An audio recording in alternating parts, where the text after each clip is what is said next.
और election commission के लोगों को एक और बात माननी होगी, समझना होगा।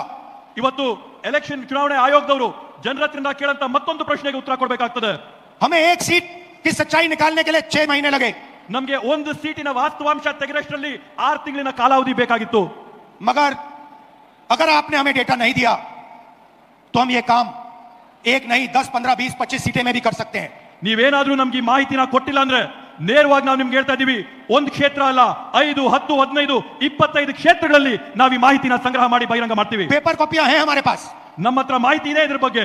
आप छुपा नहीं सकते ನೀವು ಇದನ್ನ ಯಾವುದೇ ಕಾರಣಕ್ಕೂ ಬಚ್ಚಿಡಕ್ಕಾಗಲ್ಲ, ಮುಚ್ಚಿಡಕ್ಕಾಗಲ್ಲ. और आप छुप नहीं सकते। ನೀವು ಸುಮ್ಮನೆ ಕೂಡ ಇರಕ್ ಸಾಧ್ಯವಿಲ್ಲ.